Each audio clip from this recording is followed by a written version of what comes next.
ಏನಾಯ್ತು? ಏನೇ ಆದರೂ ದೊಡ್ಡೋರು ಏಕವಚನ ತೆಪ್ಪು. ಅಯ್ಯೋ ಸಾರಿ ಅವ್ರು ನಂಗೆ ಬರ್ಸಿರೋ ಕೋಪಕ್ಕೆ ಬಾಯಲ್ಲಿ ಏಕವಚನ ಬಂದ್ಬಿಡ್ತು. ಆದರೂ ಅವ್ರ ಮಗ ನನ್ನ ಕೈಗೆ ಸಿಕ್ಕಿದ್ರೆ ಬುದ್ಧಿ ಹೇಳ್ತಿದ್ದೆ, ನಿಮ್ಮ ಅಮ್ಮನ ಬುದ್ಧಿ ಕಲಿಬೇಡ, ಒಳ್ಳೆ ಬುದ್ಧಿ ಕಲಿ ಅಂತ. ಆದರೆ ಏನು ಮಾಡೋದು, ಓಡೋದ್ರು. ಅಯ್ಯೋ ಹೋಲಿ ಬಿಡಿ, ಬೈದು ಯಾಕೆ ಸುಸ್ ಮಾಡ್ಕೋತೀರಾ? ಬಂದ ವಿಷಯ ಏನು ಅಂತ ಹೇಳಿ. ನಿಮ್ಮಿಂದ ನನಗೊಂದು ಸಹಾಯ ಆಗಬೇಕು.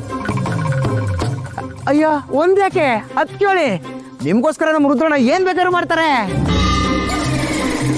ತುಂಬ ಮುಖ್ಯವಾದದ್ದು, ಮಾತಲ್ಲಿ ಬೇಡ.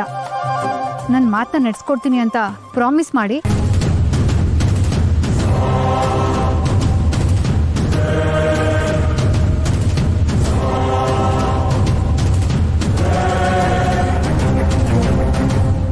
ಈ ಊರಲ್ಲಿ ನನಗೆ ಬೇರೆ ಯಾರೂ ಇಲ್ಲ.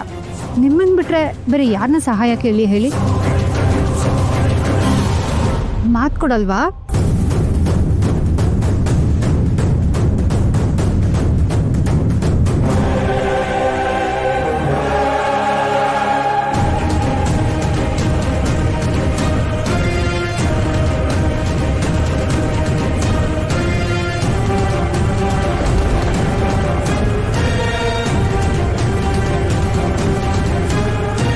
ನನ್ನ ಜೀವ ಹೋದರೂ ನಾನು ಕೊಟ್ಟ ಮಾತನ್ನ ಉಳಿಸ್ಕೊಳ್ತೀನಿ.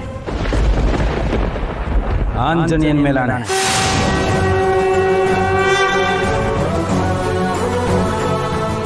ಆ ಭುವನೇಶ್ವರಿ ಅವರು ಮಕ್ಕಳನ್ನೆಲ್ಲ ಬಚ್ಚಿಟ್ಬಿಟ್ಟಿದ್ದಾರೆ. ಅವ್ರನ್ನೆಲ್ಲ ಹೇಗಾದರೂ ಮಾಡಿ ನೀವೇ ಹುಡ್ಕೊಡ್ಬೇಕು. ಹುಡುಕಿ ಆ ಮಕ್ಕಳನ್ನೆಲ್ಲ ಶಾಲೆ ಕರ್ಕೊಂಡ್ಬರ್ಬೇಕು. ನನಗೆ ಗೊತ್ತು ನೀವು ಅವ್ರ ಮನೇಲಿ ಕೆಲಸ ಮಾಡೋರು, ನಿಮಗೆ ತುಂಬ ಕಷ್ಟ ಆಗತ್ತೆ ಅಂತ. ಆದರೆ ಇದರಲ್ಲಿ ಮಕ್ಕಳ ಭವಿಷ್ಯ ಇದೆ. ಇವತ್ತು ನೀವು ನಂಗೆ ಸಹಾಯ ಮಾಡೋದ್ರಿಂದ ಅವ್ರ ಜೀವನ ಬೆಳಕಾಗತ್ತೆ. ನೆನಪಿರ್ಲಿ, ನೀವು ನನಗೆ ಮಾತು ಕೊಟ್ಟಿದ್ದೀರಾ, ಮಾತು ತಪ್ಪಾರ್ದು.